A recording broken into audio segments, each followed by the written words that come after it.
हरिओम। स्वागत है आपका गीता ज्ञान में। हम अध्याय 14 के आखिर 4 श्लोक पर हैं। तो आज श्लोक है 24। तो भगवान कह रहे हैं कि जो स्व में स्थित दुख सुख को समान समझने वाला मिट्टी पत्थर व स्वर्ण में समभाव वाला प्रिय अप्रिय में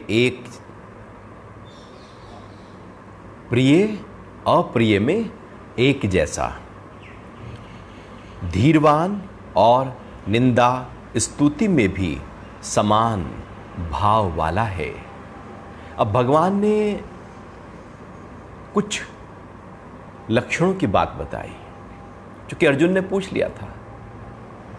तो भगवान बता रहे हैं ये एक अंदर की स्थिति है, ये बाहर की नहीं। जिसको ये खुद अंदर से अनुभव कर सकता है, बाहर से ये प्रकट नहीं हो पाएगा। तो पहली बात जो भगवान ने कही कि वो स्व में स्थित, हम अपने स्वरूप में स्थित हैं या नहीं है। जो त्रिगुणातीत है, जो तीनों गुणों से परे है, वो तो स्व में स्थित है। वो फिर बाहर के पदार्थ में स्थित नहीं। अभी तो हमारा ध्यान कहीं बाहर लगा है, हम तो बाहर कहीं स्थित हैं। बाहर की कहीं व्यापार में, परिवार में, रिश्तेदारियों में, बाहर कहीं, बाहर के धन में, बाहर के पद में, मतलब सुबह से लेकर रात तक बाहर ही स्थित है। कोई तो समय ऐसा हो कि हम अपने में स्थित हो। अब यदि हम अपने से पूछें कि हम कितने समय अपने में स्थित होते हैं और कितने समय हम बाहर स्थित होते हैं और उसकी परसेंटेज क्या है, ये अपने से यदि हम देखें तो पाएंगे कि हमारा बहुत बड़ा एक परसेंटेज बाहर में ही स्थित है। हम बैठे हैं अपने साथ, लेकिन बाहर की सोच चल रही है। हमारे ख्याल तो बाहर के पक्के हो गए, नतीजा हुआ हम कच्चे हो गए। जब मैं अपने स्व के भाव को मजबूती देता हूँ, उसमें स्थित होता हूँ, तो बाहर की चीज़ें कमज़ोर पड़ जाती हैं। जब बाहर की चीज़ों को मजबूती देता हूँ तो अपना स्वभाव कमज़ोर पड़ जाता है। और यही नतीजा होता है कि हम बाहर की चीज़ों को मजबूती देने लगते हैं और अपने आप को हम कमज़ोर कर बैठते हैं। और स्व का जो भाव है, जो मैं हूँ, जो आत्म भाव है, वो कहीं भूला भूला हो जाता है। इसलिए सारा तनाव, सारी उलझन, सारी परेशानी, सारा डर दुख खड़ा हो जाता है। स्व में स्थित होने पर नहीं होगा, लेकिन पर में स्थित होने पर जरूर होगा। हम तो स्व स्थिति, आत्म स्थिति में नहीं है, बल्कि परस्थिति में है। वो परस्थिति जो है वो तो पराई स्थिति है ना। जो है ही पराई स्थिति, वो भला हमें कैसे सुकून देगी। आपको अपने ही घर में आराम आएगा, भला कहीं दूसरे घर में जाकर आराम आएगा भी कैसे आएगा। भले आप कहीं बहुत अच्छी जगह भी रह आए, लेकिन आराम तो लौट कर अपने ही घर में आएगा। वो कहते हैं ना, लौट के बुद्धू घर को आए। तो जो आनंद, जो शांति, जो प्रसन्नता, जो प्रेम स्व की स्थिति में है, वो बाहर की स्थिति में नहीं है। तो जो बाहर की स्थिति है, उससे छोड़कर, उससे हटकर हमें स्व की स्थिति में अपने आप को बनाए रखना है। और भगवान यही कह रहे हैं, जो स्व में स्थित है। अब आप देखो, सुबह आप उठे, अब आप कितनी देर स्व में स्थित रहे। हमें तो बाहर की ही चिंताएं सताई जाती हैं। हम तो खाली बैठे हैं तब भी मन ऐसे है, इतना दौड़ता है, वो ठहरता नहीं। 2 घर के लोग बैठ गए और अब लगे तीसरे की बात उसकी बात, इस रिश्तेदारी की बात, उस रिश्तेदारी की बात, इसने क्या कहा, उसने क्या कहा। हम ज्ञान की चर्चा तो करते कहाँ हैं। भला घर में बैठकर कभी पति और पत्नी ज्ञान की चर्चा कर रहे हैं क्या? क्या एक दूसरे की स्थिति को मजबूती देने के लिए हम कुछ प्रयास कर रहे हैं क्या?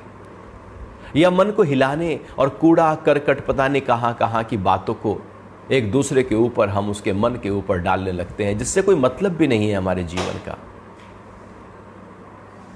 हमने अपनी स्थिति को अपने आप ही हिला दिया और पराई स्थिति मजबूत हो गई।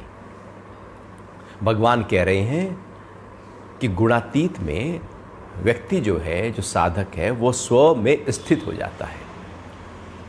तो हमें भी, चूंकि ये हमारे लिए है, हम गीता पढ़ रहे हैं अपने लिए कि कैसे मेरी जो साधना है वो इंप्रूव हो जाए, मेरा जो जीवन है वो ऊंचे स्तर पर आए, तो हमें अपने साथ लगाना होगा। तो हमें भी अपने आप को अपने स्व की स्थिति में बार बार लाना होगा। फिर जब हम स्व की स्थिति में आ जाएंगे तो भगवान कह रहे हैं सुख दुख को समान समझने वाले। अब सुख और दुख मेरे लिए एक हो गए। सुख की मेरी परिभाषा है, दुख की भी मेरी परिभाषा है। घर के सब लोगों की अपनी सुख और अपनी दुख की परिभाषाएं हैं। एक जैसा कोई दुख नहीं, एक जैसा कोई सुख नहीं। आज इस महामारी के दौर में कोई बहुत दुखी है और कोई बहुत कमा के बहुत सुखी है।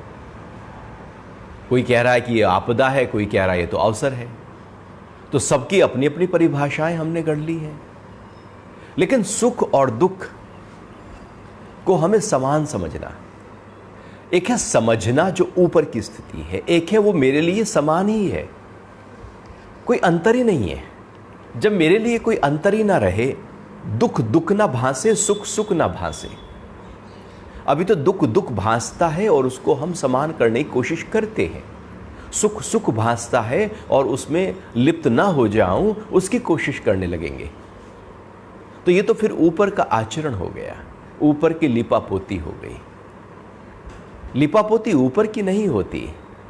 दुख दुख ना रहे, सुख सुख ना रहे, एक हो जाए।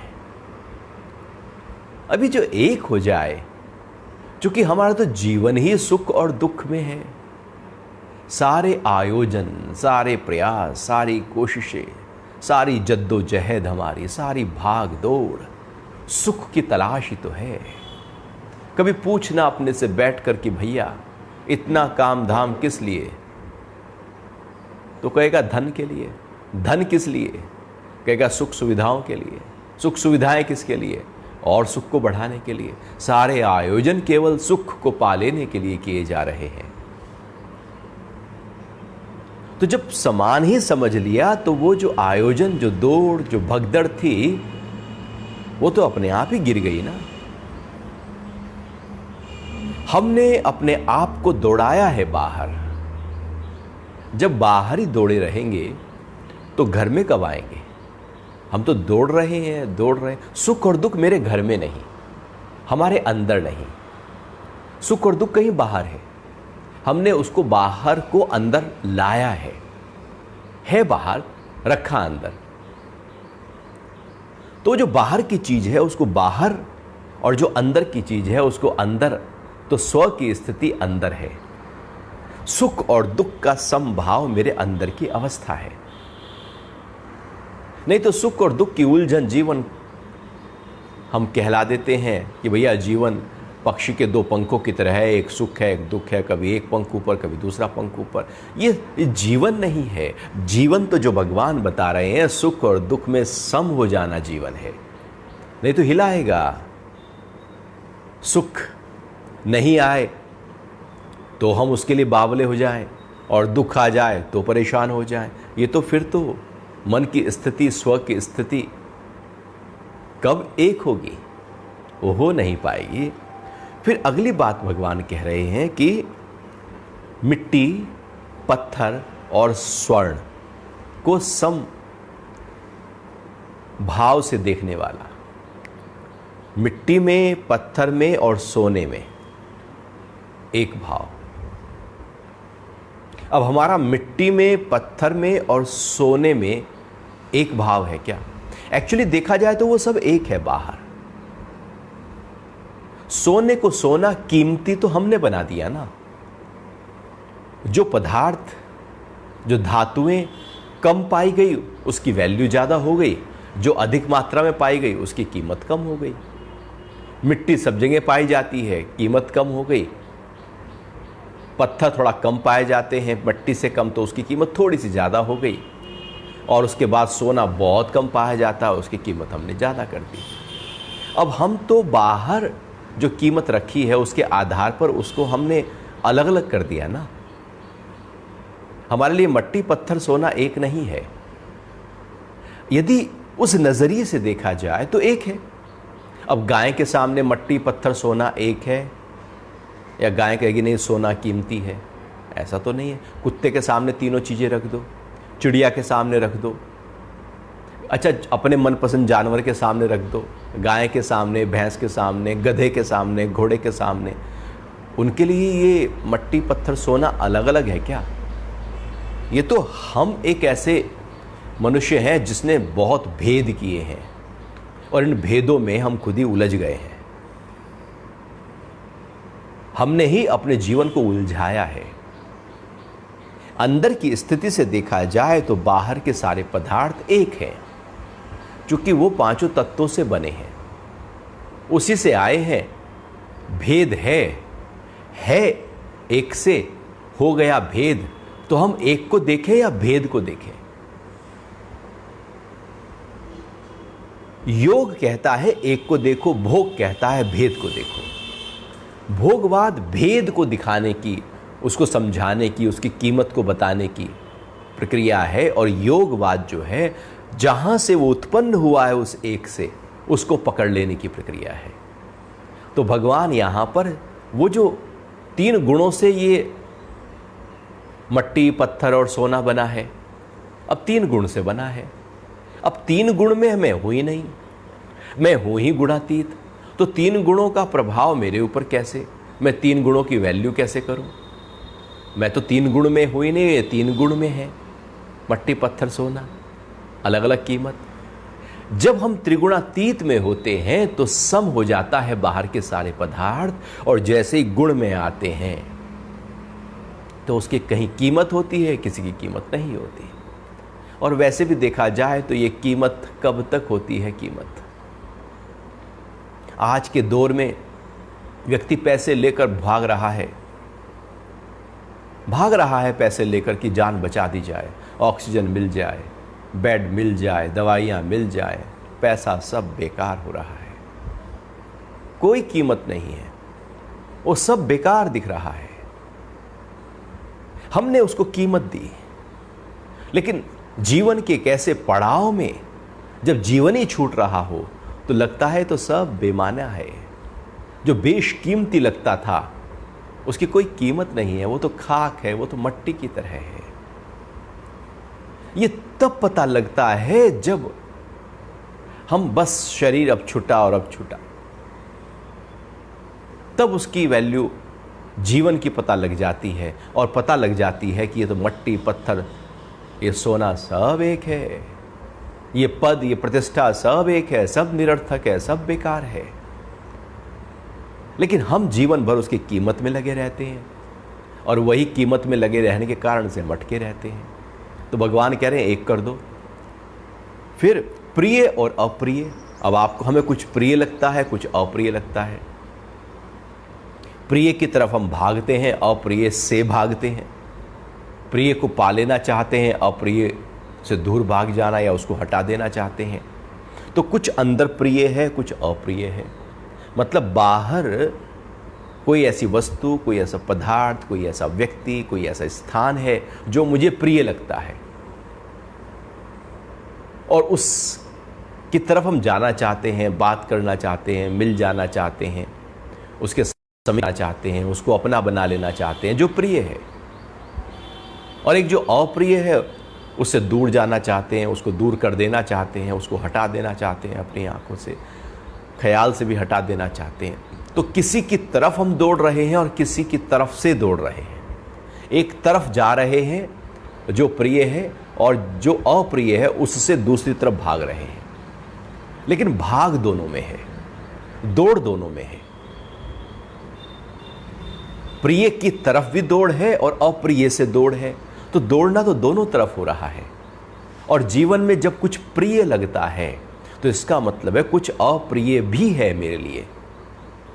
कोई यदि जीवन में मेरे लिए महत्वपूर्ण है तो इसका मतलब है कोई गैर महत्वपूर्ण भी है मेरे लिए। कोई सुख है तो कोई चीज दुख भी है मेरे लिए। कुछ लाभ मेरे अंदर खड़ा है तो इसका मतलब है हानि भी, हानि की परिभाषा भी मेरे अंदर है। यदि प्रिय है तो अप्रिय भी। यदि मैं किसी कहता हूं ये बहुत सुंदर है तो इसका मतलब है कोई मेरे नजरिए में बदसूरत भी है, कोई काला भी है, कोई ऐसा भी है जो पूरी तरह से बिका। क्योंकि मैंने जब कहा यह सुंदर तो मैंने कहीं कह दिया कि यह असुंदर है, तो मैंने भेद कर दिए प्रकृति में। परमात्मा ने तो भेद नहीं किया, वो तो 3 गुणों से बना दी सृष्टि, हम भेद करने लगे। ये जो भेद बुद्धि है बस यही उलझाए रखती है, फंसाए रखती है, और हम इसी में उलझे रहते हैं। भगवान कह रहे हैं प्रिय हो या अप्रिय भैया, समभाव और धीरवान। ये जो धैर्य है वो होना चाहिए, धीरज होना चाहिए। हमारे अंदर जल्दबाजी है, हर काम को कर लेने की बहुत जल्दी है, पता नहीं किस बात की जल्दी है। अपने समय पर सब कार्य होने लगते हैं। धीरे धीरे चल मना, धीरे सब कुछ होए, माली सींचे सो घड़ा, ऋतु आए फल होए। सब सहजता से होता है। प्रकृति देखो कैसे सहज खड़ी है, आराम से, सहजता से सब हो रहा है उसमें। हमें ही जल्दबाजी में, सकाम में जल्दबाजी है, निष्काम में धैर्य है। ध्यान में आप बैठो, जल्दबाजी करके कुछ नहीं होगा। वहां पर आपको सहज हो जाना पड़ेगा। आप प्रार्थना करो, जल्दबाजी में प्रार्थना नहीं होगी, आपको सहज हो जाना पड़ेगा।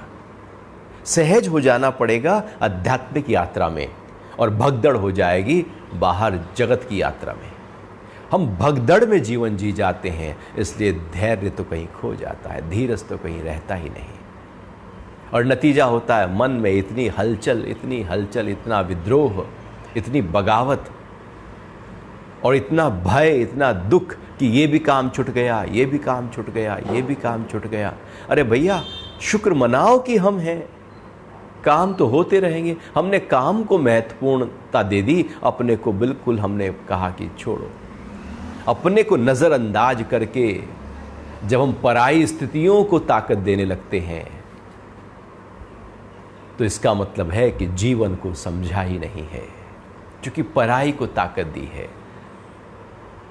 प्रिय और अप्रिय में सम, और फिर कह रहे हैं धैर्य, धीरज हो। और हमारे अंदर उतावलापन बहुत है, जल्दबाजी, हर काम को कर लेने की जल्दी। पता नहीं, क्योंकि अंदर से कह रहा है ना अंदर वाला कि मौत नजदीक है, जल्दी कर लो। अच्छा, जल्दी कर भी लोगे। हजारों लाखों अरबों खरबों लोगों ने आज तक हजारों सालों में बहुत जल्दी जल्दी करके बहुत कुछ कर भी लिया है। आखिर में मट्टी में मट्टी हो जाता है ना, सब एक ही तो हो गया। हवा का एक झोंका ऐसे हाथ लगाता है, सबको एक कर देता है। हम समुद्र के किनारे लकीरें अलग अलग खींचते रहें, पानी की एक मोटी सी लहर आती है, सबको एक कर जाती है। ये हमारी कुछ जल्दबाजी है, जो सही प्रकार से नजरिए को हमने देखा नहीं, समझा नहीं। धैर्य हमारा कहीं खो गया। और फिर भगवान कह रहे हैं निंदा और स्तुति में भी समभाव वाला। अब हम तो निंदा किसी की कर लेना चाहते हैं और किसी से अपनी स्तुति सुन लेना चाहते हैं। कोई मेरी निंदा करे, बड़ा अटपटा लगता है, तो कोई मेरी स्तुति करे और मैं उसकी निंदा करूं। हम ऐसे रहते हैं और निंदा और स्तुति में ही रहते हैं। अब जब दो बातें कर रहे होते हैं तो बातें तीसरे की हो रही होती है, और जब बात तीसरे की हो रही होती है तो कहीं ना कहीं वो निंदा के रूप में ही हो रही होती है। निंदा और कुछ नहीं, बस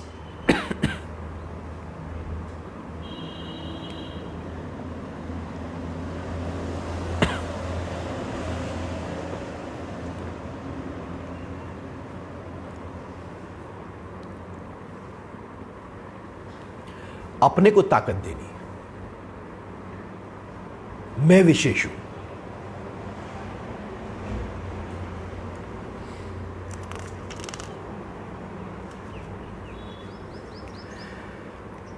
तो आगे बढ़ते हैं।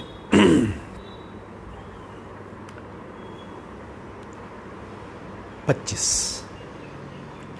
तो भगवान कह रहे हैं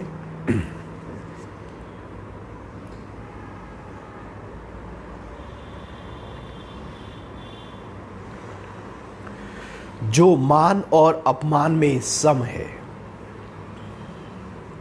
मित्र और वैरी में भी सम है, एवं समस्त कर्मों के आरंभों का परित्यागी है, वह गुणातीत कहा जाता है। अब एक और भगवान धीरे धीरे गहराई से बता रहे हैं कि मान और अपमान में सम, निंदा स्तुति में सम, सुख दुख में सम, मट्टी पत्थर सोने में सम, और मान और अपमान में सम। हमारा जीवन तो मान और अपमान में उलझा हुआ है। कोई मेरा अपमान ना कर दे, हम अपने को इस तरह से पूरे जीवन में लगाए रखते हैं, कोई मेरा अपमान ना हो जाए, बस सब जगह मान मान मान होता रहे। और कई बार तो अपमान व्यक्ति सहन ही नहीं कर पाता, क्योंकि उसने मान चाहा था, हो गया अपमान। हम मान और अपमान के ये जो झमेला है, इससे ही अपने आप को ऊपर कर लेना। कभी आपको कोई मान करे भी तो कह देना कि ये उसका है, कह दूंगा उसको, मेरा नहीं है। शरीर उसका है, जीवन उससे मिला है, तो मान मेरा कैसे हो सकता है? सब कुछ उससे आया है, तो मान भी तो उसी का ही है। और कोई अपमान करे तो कह देना, कह दूंगा उसको, मेरा तो यहां कुछ नहीं। मान भी उसका है तो अपमान भी उसका है, मेरा कुछ नहीं। अपने से जब जोड़ लोगे तो मान गुरूर देगा, अहंकार देगा, और अपमान गिरा देगा। हम क्यों ना मान और अपमान के दायरे से ही बाहर निकल आए, उस खेल से ही बाहर निकल आए। जब आप जीतना चाहते हो तो हारने की संभावना भी वहां पर खड़ी रहती है। आप जीत से ही हट जाओ तो आप हार ही नहीं सकते।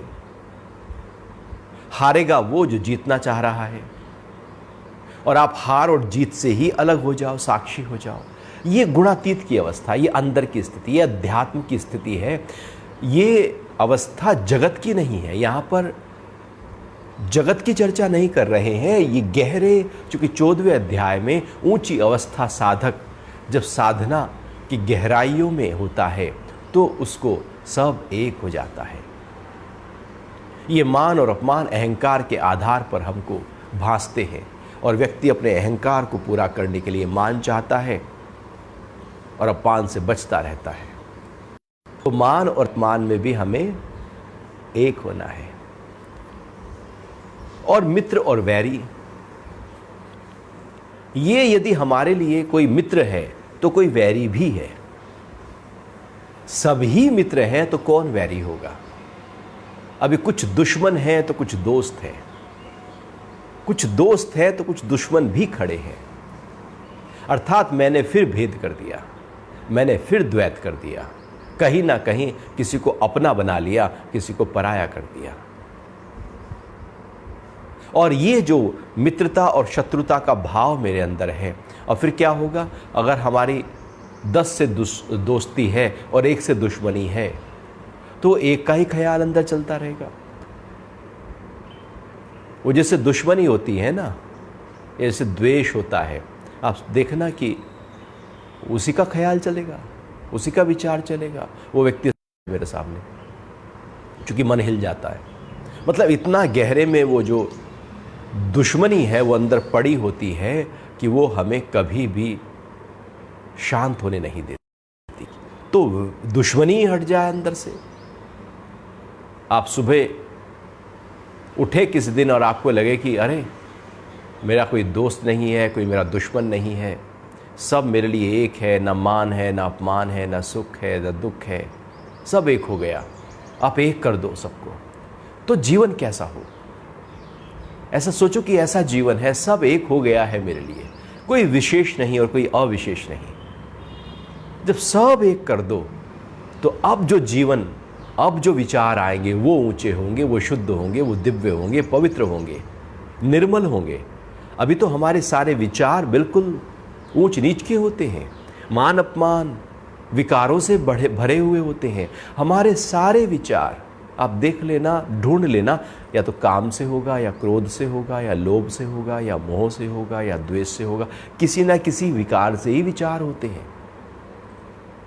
तो भगवान कह रहे हैं कि ये मान और अपमान में भी एक कर दो, और दुश्मनी और दोस्ती में भी एक हो जाओ, एवं समस्त कर्मों के आरंभों का परित्यागी। आरंभ का परित्यागी। हम किसी भी कर्म को आरंभ कर नहीं सकते, पहली बात तो यही है। लेकिन हमारे अंदर अहंकार इतना होता है कि मैंने किया। ये कर्तापने को डिसॉल्व करने की एक अनूठी प्रक्रिया है। हमारे अंदर कर्तापना पड़ा है कि मैंने ये काम किया था, शुरू की थी, मैंने वो फैक्ट्री शुरू की थी, मैंने वो किया, मैंने वो किया। अरे वो पहले से मैंने मकान बनाया। अब मकान आपने बनाया तो ईंट भी आपने ही बनाई होगी, रेत भी आपने बनाया होगा, सीमेंट भी आपने बनाया होगा, पानी भी उसमें मिलाने के लिए आप ही ने बनाया होगा, लोहा भी आपने बनाया होगा, सब आपने तो बनाया होगा। यदि मकान आपने बनाया तो आपने मकान बनाया या चीज़ों को इकट्ठा किया जो पहले से ही उपलब्ध है प्रकृति में। आपने आरंभ कहाँ किया? आरंभ तो हुआ पड़ा था, आपने तो बस इकट्ठा किया है, और वो इकट्ठा भी कुछ समय के लिए हुआ। काल फिर सबको एक समय बाद एक कर देगा। वो हो जाते हैं बड़े से बड़े महल भी एक, वो सब एक हो जाने वाले हैं। हमने कहा कि मैंने आरंभ किया। हम आरंभ करने वाले होते कौन हैं? सृष्टि तो न जाने कब से आरंभ चली आ रही है। तो ये आरंभ का भाव हमारे अंदर अहंकार है। और कोशिश करो, जब विकार अंदर से उठ रहा हो तो उसका त्याग करो। ये आरंभ का त्याग कर दो। क्रोध उठ रहा हो त्याग कर दो, लोभ उठ रहा हो त्याग करो, काम वासना उठी हो त्याग करो। त्याग करो जब द्वेष उठ रहा हो किसी के प्रति, जब नेगेटिविटी और निंदा का भाव उठ रहा हो, उसी समय परित्याग कर दो। जैसे मक्खी आते ही आप एकदम उड़ा देते हैं, मच्छर आते ही आप उड़ा देते हैं। ये थोड़ी कि कहते हैं बैठे रहो बैठे रहो बैठे रहो, मक्खी मच्छर को आते ही उड़ा दिया जाता है। ऐसे ही मन में नेगेटिव ख्याल आते ही उसका आरंभ का त्याग कर दो, क्योंकि क्रोध को आरंभ से त्याग करने पर फिर वो क्रोध नहीं रहेगा, लेकिन क्रोध को पनाह देने पर फिर वो क्रोध बड़ा होता चला जाएगा। काम को पनाह दोगे, काम वासना बड़ी हो जाएगी। लोभ को जिसको आप साथ दोगे वो बड़ा हो जाएगा। क्यों ना अपना स्टेक वहां से निकाल लो, अपना मत वहां से निकाल लो। तो ये आरंभ का त्याग है। उठी इच्छा कोई, त्याग कर दो। उठा कोई विकार, त्याग कर दो। उठी कोई वासना, त्याग कर दो। अर्थात अपने को शुद्ध करते चले जाओ। आपने देखा होगा कभी 5 स्टार होटल में, कहीं वॉशरूम में आप गए हो तो वहां पर एक सफाई के लिए व्यक्ति होता ही है। एक व्यक्ति बस अभी हाथ धो के गया था कि वो सफाई कर देगा। गंदा नहीं होना चाहिए बिल्कुल भी, किसी के पैरों के निशान, पानी की एक बूंद, बिल्कुल नहीं। बिल्कुल सफाई चलती रहती है। ऐसे लगे कि बस अभी मैं पहली बारी कोई घुसा है अंदर। ऐसे ही अंदर से जो भी उठे उसकी सफाई करते जाओ। फिर उठेगा फिर सफाई कर दो। आप सफाई करते जाओ ना। जो भी आरंभ हो रहा है उसका त्याग करते जाओ। फिर कुछ आरंभ होगा, फिर क्योंकि जो आरंभ होगा वो क्या आरंभ होगा? वो जगत का आरंभ होगा, वो इच्छा में जाने का आरंभ होगा, वो सकाम का आरंभ होगा। वो आरंभ क्या होगा? इन सब आरंभों को हटा दो। आप जो बचे वो निष्काम है। अब आप जो बचे वो मुक्त है। आप जो बचे वही स्वस्थिति है। वो तो ऊपर से बादल आ गए थे, सूरज तो जू का त्यों खड़ा है। वो ऊपर के बादल यदि हट जाए तो सूरज की रोशनी तो सीधी अंदर आ जाए। लेकिन हम ही पर्दा टांग कर बैठ गए हैं तो सूरज की रोशनी कैसे आएगी? सूरज गुड मॉर्निंग आपके बिस्तर पर जाकर थोड़ी बोलेगा, वो तो खड़ा है। ऐसे ही जो भी कुछ हमारे जीवन में रुका आवरण है, और आवरण हम की है। जब वो आवरण शुरू हो रही हो उसका त्याग करते जाओ। आरंभ का त्यागी हो व्यक्ति, ध्यान में बैठकर दिनचर्या में रहते हुए जो भी कुछ आरंभ उठ रहा है विकारों का, जो उसे नीचे की तरफ, माया की तरफ, जगत की तरफ, बंधन की तरफ ले जाने वाला है, उसका त्याग करते जाओ। और जो उसको ऊंचा उठाने वाला है उसको स्वीकार करते जाओ। भगवान कह रहे हैं वह गुणातीत कहा जाता है। वो है गुणातीत जो बाहर के गुणों में अटक नहीं रहा है। अभी तो हम बाहर के गुणों में अटके हैं तो गुण में हैं, और बाहर के गुण, चूंकि हम कुछ भी आरंभ करेंगे ना बाहर, तो गुणों में तो करेंगे। हम हैं ही गुण में, गुणातीत में, तो क्या आरंभ होगा मेरे से।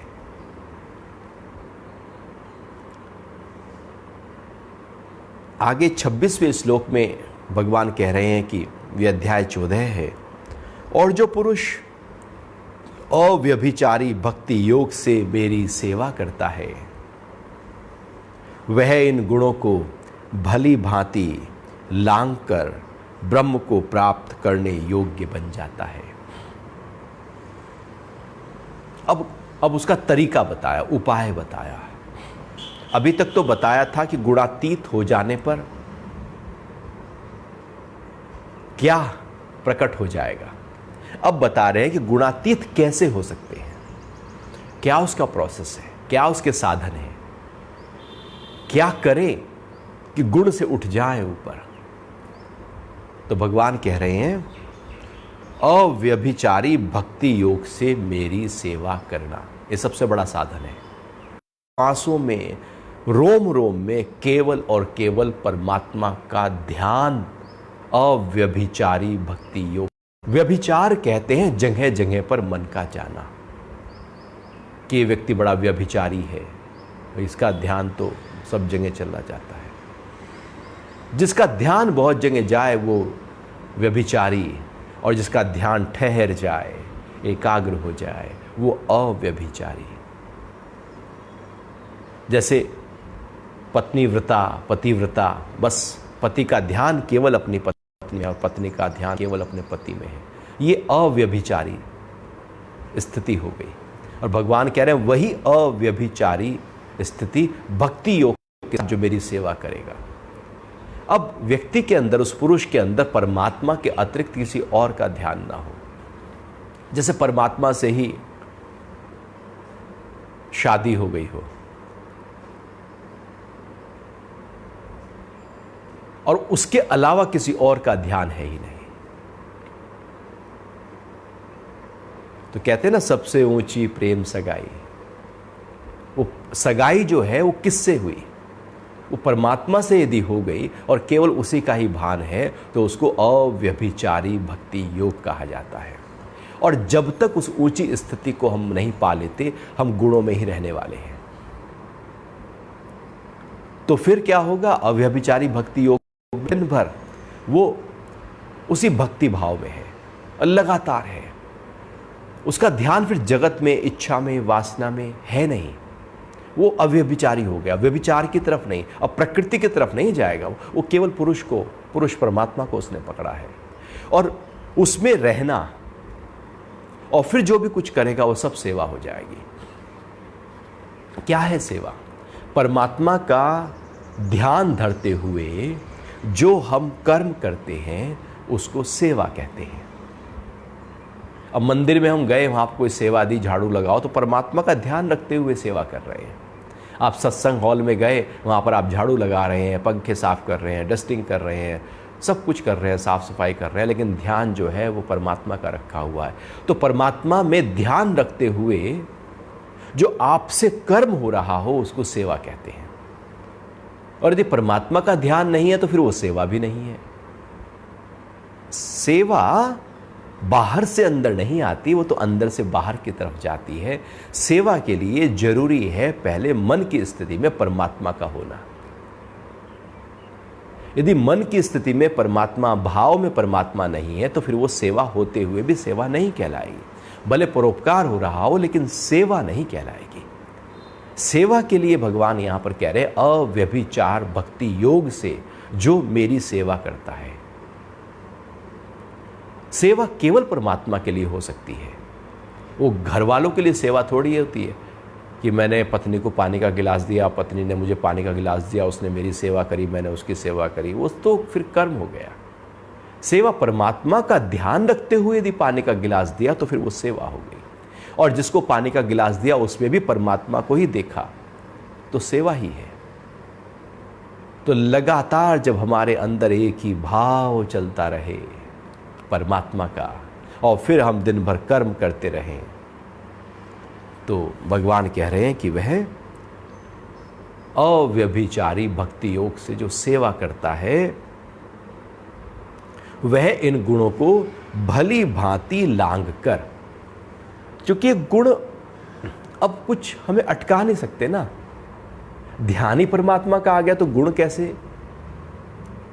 गुण तो बांधने की क्रिया है, बंधन की क्रिया है, और परमात्मा का ध्यान मुक्ति की क्रिया है।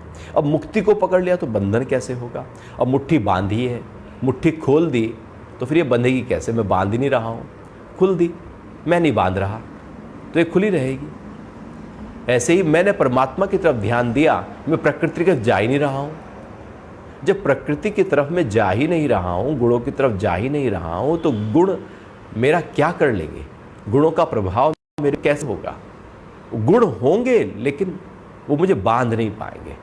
शरीर में गुण होंगे, मन में होंगे, मुझे बांध नहीं पाएंगे। और हम गुणों से काम भी करेंगे लेकिन गुण मुझे बांध नहीं पाएंगे, क्योंकि मैं गुणों को लांघ चुका हूं। गुण होते हुए भी वो है, जब तक ये शरीर है गुण है, लेकिन मैंने अपनी उस ऊंची अवस्था को अनुभव किया है और मैं उसमें हूं। शरीर गुण में है, शरीर को भूख लगी हमने खाना दे दिया, प्यास लगी पानी दे दिया, नींद आई सुला दिया, कुछ काम करने की इच्छा हुई कर्म कर लिया। मैं उस परमात्मा की याद में हूं, भाव में हूं, सेवा में हूं। बाकी तो गुण गुणों में बरतते रहते हैं। तो भगवान कह रहे हैं कि वह ब्रह्म को प्राप्त करने योग्य हो जाता है जो गुणों को लांघ जाता है। ये योग्यता भी है, ब्रह्म को प्राप्त करने की योग्यता। यदि हम गुण में हैं तो अभी हमारी योग्यता तैयार नहीं हुई। तो योग्यता तैयार होगी जब हम गुणों को लांघना शुरू करेंगे। और अंतिम श्लोक है 14वें अध्याय का श्लोक 27वां। भगवान कह रहे हैं कि क्योंकि मैं उस अमर और अविनाशी ब्रह्म का, शाश्वत धर्म का और परम आनंद का आश्रय हूं। अब अंत में भगवान ने पूरा निचोड़ कह दिया। मैं उस अमर अविनाशी ब्रह्म का, वो जो ब्रह्म है वो अमर है और अविनाशी है, उसका नाश नहीं हो सकता क्योंकि वो गुणों से परे है। नाश किसका होगा? जो गुणों में बंधा है उसका नाश है। गुण बांध लेंगे और नाश की तरफ ले जाएंगे, लेकिन जो गुणातीत है वो नाश रहित है और वही अमर है। जो गुणों में बंधा है वो मृत्यु से बंध गया, जन्म और मृत्यु ने बांध लिया। गुण में आते ही जन्म भी खड़ा है तो मौत भी खड़ी है। लेकिन गुण जहां पर नहीं है तो वहां अमरता ही अमरता है। तो भगवान कह रहे हैं वो जो ब्रह्म है वो अमर और अविनाशी है। मृत्यु ना छू सकती वहां पर और नाश वहां हो नहीं सकता। तो हमारे अंदर भी एक ऐसी स्थिति है जो अमर है, कोई ऐसा है जो मरने वाला है। शरीर मरने वाला है, आत्मा अमर है। आत्मा मर नहीं सकती, शरीर अमर हो नहीं सकता। शरीर मरेगा ही मरेगा और आत्मा अमर ही रहेगी। मैं आत्मा में रहता हूं या मैं शरीर में रहता हूं? यदि मैं आत्मा में रहता हूं तो मैं अमर हूं, और यदि मैं शरीर में रहता हूं तो फिर मैं अमर नहीं हूं, फिर मौत आएगी। तो भगवान कह रहे हैं कि अमर और अविनाशी ब्रह्म का, शाश्वत धर्म का, यही शाश्वत धर्म है, जो सनातन धर्म है, जो सनातन है, धर्म का मतलब होता है धारण करने की क्रिया। ऐसा क्या है जिसको हम धारण करें?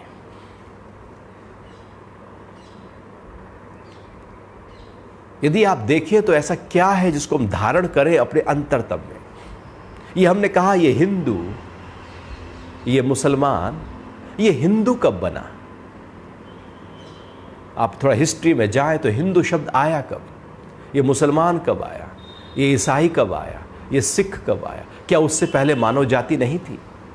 क्या उस 2000 साल से पहले मानव जाति नहीं थी? थी।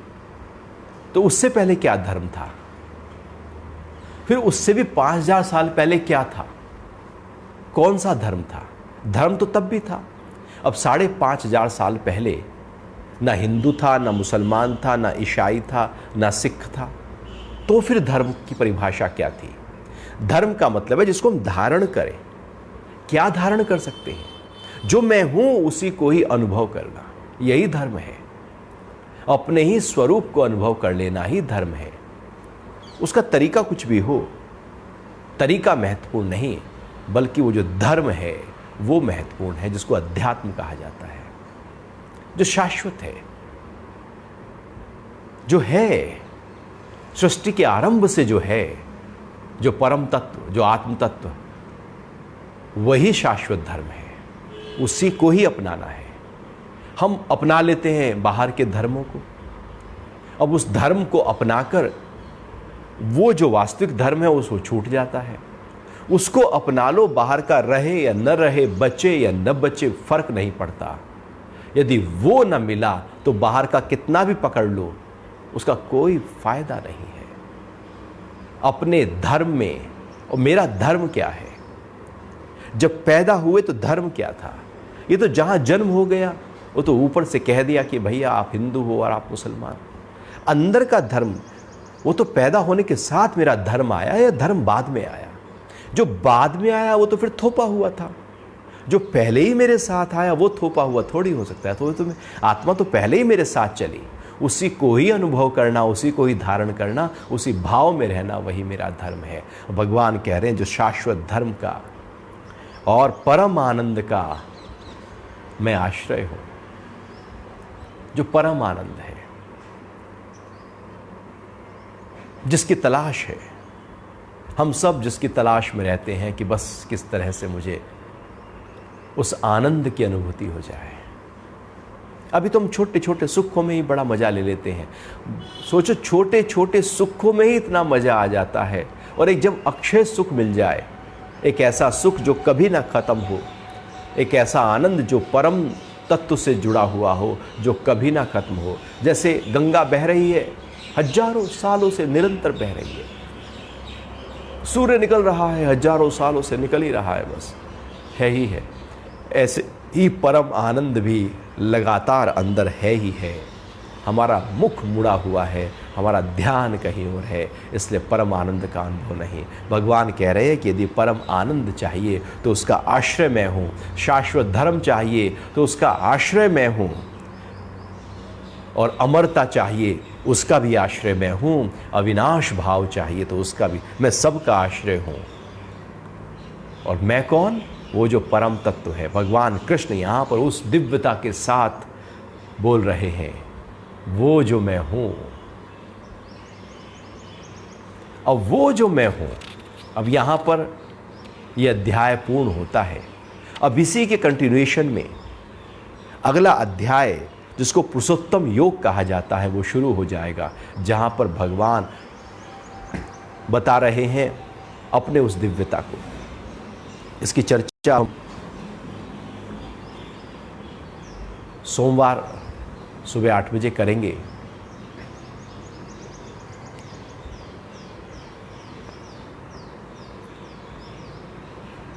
तो काफ़ी समय से काफ़ी लोग एक प्रश्न बार बार कर रहे थे कि आज के समय में जब कोरोना ये महाकाल उभर कर आ गया है, तो प्राणायाम के अभ्यास और ध्यान के अभ्यास किस तरह से किए जाएं और वो कैसे हमारे लिए सहयोगी हो सकते हैं, कैसे वो हमारे फेफड़ों को बल दे सकते हैं, हमारे मन को शांत कर सकते हैं। कैसे आज जो विश्व भय की कगार पर खड़ा है, ध्यान की वो कौन सी टेक्निक्स हो सकती हैं जो लाभकारी हो जाएंगी। जब प्राणवायु की कमी फेफड़ों में हो रही है तो ऐसे वो कौन से प्राणायाम हो सकते हैं जो हमारे फेफड़ों के लिए सहयोगी हो जाएंगे। तो ऐसा विचार, ऐसा भाव है कि अब हम बाद के 10 से 15 मिनट प्राणायाम और ध्यान का अभ्यास गीता के बाद किया करेंगे। तो बैठ जाते हैं आराम से, अपनी कमर और गर्दन को सीधा करके।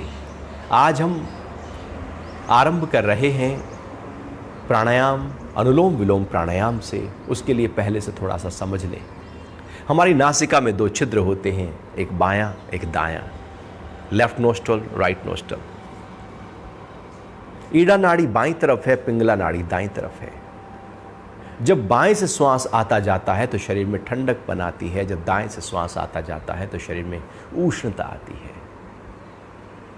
बाएं से श्वास जब आता जाता है तो मानसिक क्रियाकलापों के लिए वो सहयोगी हो जाता है, और जब दाएं से श्वास आता जाता है तो शारीरिक क्रियाकलापों के लिए सहयोगी हो जाता है। इस तरह से ये स्वर दिन भर हमारे चलते रहते हैं और बदलते रहते हैं 2.5 घड़ी के अंतराल में। एक घड़ी 24 मिनट की होती है, लगभग 1 घंटे में स्वर हमारे बदलते ही रहते हैं। ये स्वर बदल बदल कर हमें बैलेंस करते हैं, संतुलित करते हैं, पूरी ऊर्जा को संतुलित करने का कार्य करते हैं। जितने हम संतुलित होते हैं उतने हम स्वस्थ होते हैं, जितने हम असंतुलित होते हैं उतने ही अस्वस्थ होते हैं। अनुलोम विलोम प्राणायाम ऊर्जा को संतुलित कर देने की एक अनूठी विधा है। वेदों के काल से उपनिषदों के ऋषि, योग के ग्रंथ, गीता, सब प्राणायाम की चर्चा, उसकी महत्ता की बात कर रहे हैं कि प्राणायाम, प्राणों को साधो, ये जीवनी शक्ति है, ये जीवन है, इसको ध्यान दो। हमने ध्यान दिया धन को, पद को, प्रतिष्ठा को, घर को, जिससे जीवन चल रहा है उसको छोड़ दिया। मित्र बनाना था, प्राणों को बना लिया किसी और को। प्राणायाम का अभ्यास अपने ही इसी प्राणों को ताकत देने की क्रिया है, अपने इस प्राणों को अपना मित्र बना लेने की क्रिया है। इसमें हम बाएं से शुरू करते हैं। बाएं से श्वास पहले निकाल देंगे, फिर बाएं से लेफ्ट से श्वास पूरा भरते जाएंगे, भरते जाएंगे, भरते जाएंगे।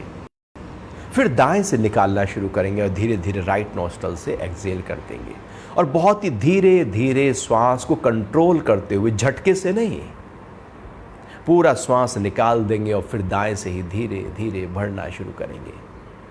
अभी रोकने का अभ्यास हम नहीं कर रहे हैं, वो अगले जब चर्चा करेंगे तो वहां हम रोकने की भी विधि बताएंगे, और फिर हम बाएं से निकाल दें। तो बाएं शुरू करके लौटकर जब बाएं पर आते हैं तो एक चक्र अनुलोम विलोम प्राणायाम पूरा हो जाता है। रेचक कहते हैं श्वास को निकालना, पूरक कहते हैं श्वास को भरना, और कुंभक कहते हैं श्वास को रोक लेना।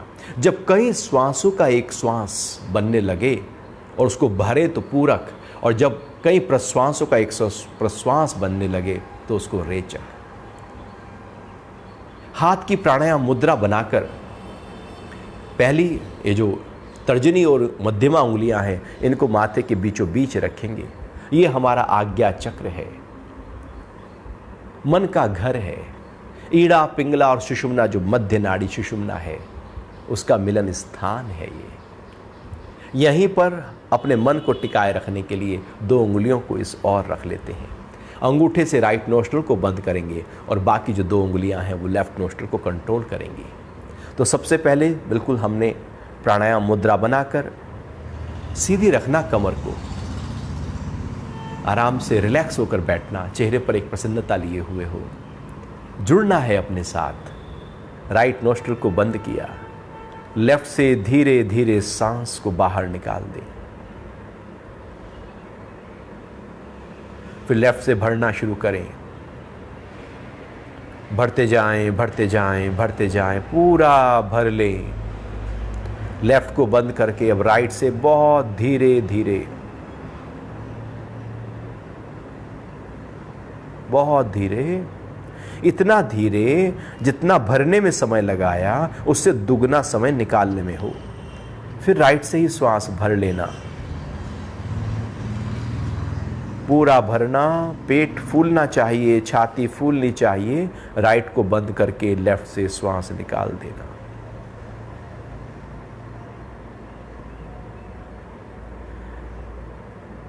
फिर लेफ्ट से ही भर लेना।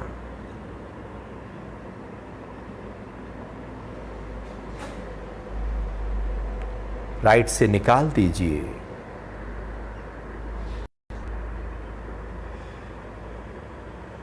फिर राइट से भर लीजिए। सांसों की आवाज ना करें, जल्दबाजी ना हो, धीमे हो। धीमा सांस भरने से फेफड़े ज़्यादा सक्रिय हो जाएंगे, ऑक्सीजन ज़्यादा भरेगी। और फिर धीरे धीरे लेफ्ट से ही निकाल। बार बार इसी अभ्यास को करते रहिए। भरते जाना है, भरते जाना है और फिर निकालें तो धीरे धीरे पूरा निकालते जाएं। लंबा निकालें, पूरा निकालें, खाली हो जाए। फिर भर लें।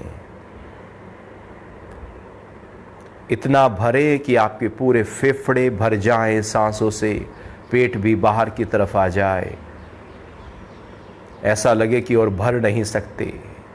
फिर जब निकालना शुरू करें तो पूरे धीरे धीरे खाली हो जाएं और ऐसा लगे कि जैसे मानो फेफड़े पूरी तरह से हवा से खाली हो गए।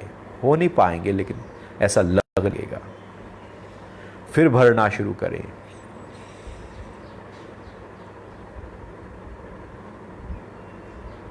अब मन ही मन श्वास भरने और निकालने को गिनती के साथ जोड़ दें, जिससे आप उसका रेशो सही कर पाएं।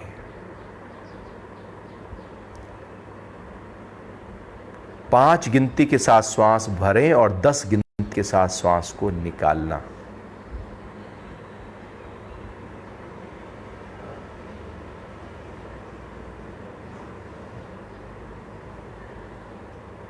फिर 5 से ही श्वास भर लें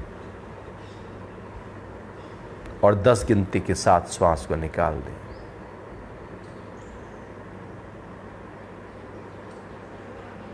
फिर भर लें।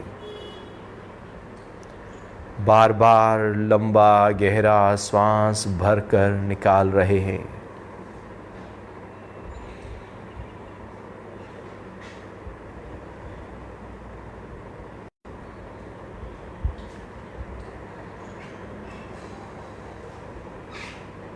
ध्यान सांसों पर टिका है। लगातार यह अभ्यास हमारे मन को ठहराव देता है, एकाग्रता और शांति देने लगता है। तनाव, क्रोध, चिड़चिड़ापन, उद्विग्नता, डर, जल्दबाजी, मानसिक असंतुलन, तमाम मन के रोग दूर करने में अनुलोम विलोम रामबाण है। बिना आवाज करना, धीरे करना, गहरा भरना, ध्यान पूर्वक भरना।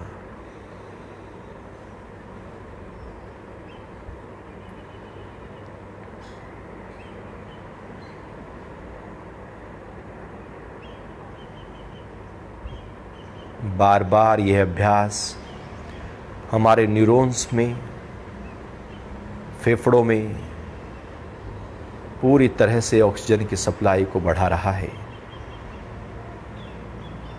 अंत में राइट से श्वास भरकर फिर लेफ्ट से निकाल दीजिएगा।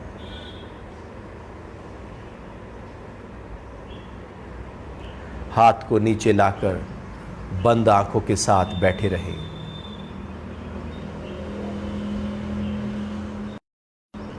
और अपने ध्यान को सांसों पर टिका दें।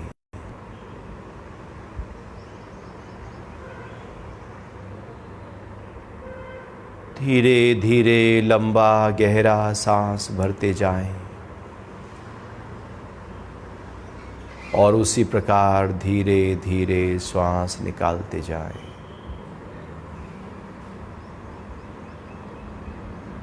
सांस जब भरें तो पेट फूल जाए, डायफ्राम पूरी तरह से प्रेस करे आपके स्टमक की तरफ। पूरा भर ले सांस को, फिर जब श्वास निकालें तो खाली खाली और खाली होते जाएं, दोनों नासारंध्रों से। सांस पूरा भर रहे हैं और पूरा निकाल रहे हैं।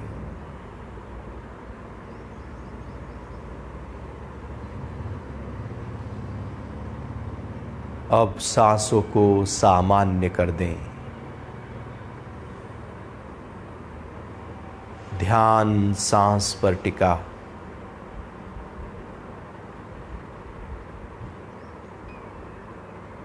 केवल सांस को देखते हुए, अनुभव करते हुए कि सांस कब आया और कब गया। धीरे धीरे सांस नासिका से मेरे भीतर जा रहा है और वैसे ही बाहर आ रहा है। सांस को न छोटा करो न बड़ा करो, साक्षी होकर आते जाते सांसों को देखो, सांसों पर ध्यान करो। मुस्कुरा रहा है चेहरा, मन सहजता से श्वास पर टिककर अनुभव कर रहा है।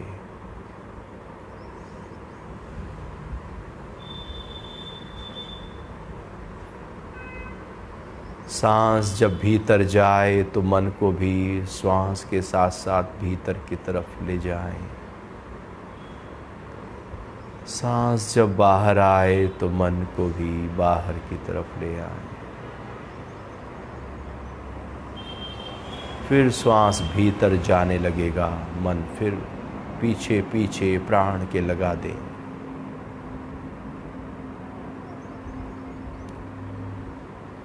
एक भी श्वास बिना अनुभव के, साक्षी भाव के न आए न जाए।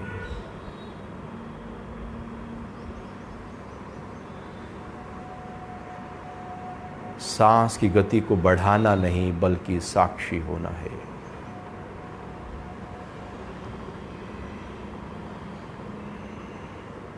मन को और फोकस कीजिए और गहरापन दीजिए प्राणों के ऊपर, जिससे सजग हो जाएं हम।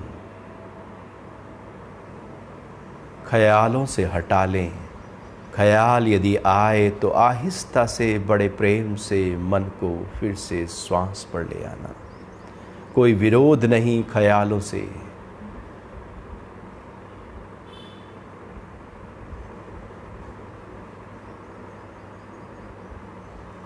जैसे जैसे मन प्राणों के ओर सजग होता चला जाएगा, वैसे वैसे शरीर पूरी तरह से आराम में आता चला जाएगा। शरीर के सभी अंग प्रत्यंग, सभी एंडोक्राइन ग्लैंड, सभी सिस्टम्स रिलैक्स हो जाएंगे। और जैसे ही पूरा शरीर आराम में उतरा, सब अंगों की क्रियाशीलता और बेहतर होने लगेगी, उनका स्वास्थ्य बढ़ने लगेगा, साइकोसोमैटिक डिजीज दूर हो जाएंगी। मन ही स्वस्थ है तो तन स्वस्थ होने लगेगा।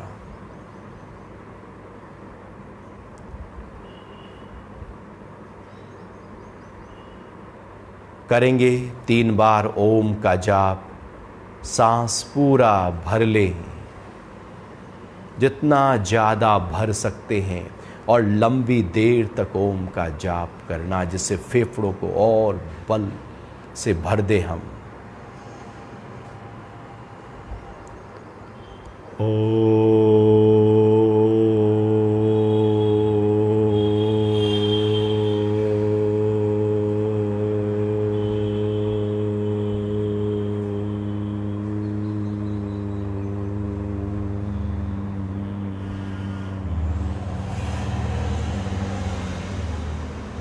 फिर से श्वास भर लेना।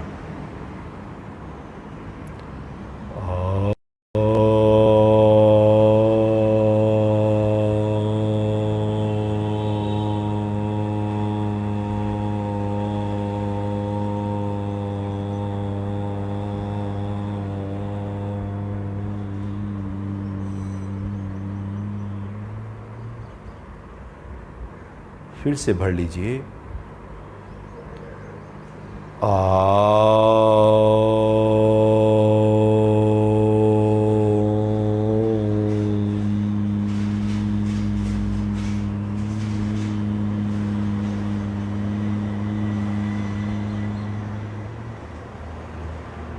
ओम शांति ही शांति शांति ही। हथेलियों को रगड़ लें, गर्म कर लें, ऊर्जा हथेलियों की तरफ बढ़ जाए। जब लगे कि हथेलियां गर्म होने लगी, हथेलियों की तरफ ऊर्जा का संचार हो गया, तो हथेलियों को आंखों के ऊपर ढक लें, रख लें। आंखों की तरफ ऊर्जा को हस्तांतरित कर दें, चेहरे की तरफ। आप पाएंगे मन शांत है, हल्का है, ठहरा है, अमन है, विचारों से खाली है। हथेलियों को हटाएं, अपने चेहरे पर, अपने सिर के ऊपर फेर लें। तो आज के लिए इतना ही। अब हम सुबह 8 बजे सोमवार को मिलते हैं। हरि ओम।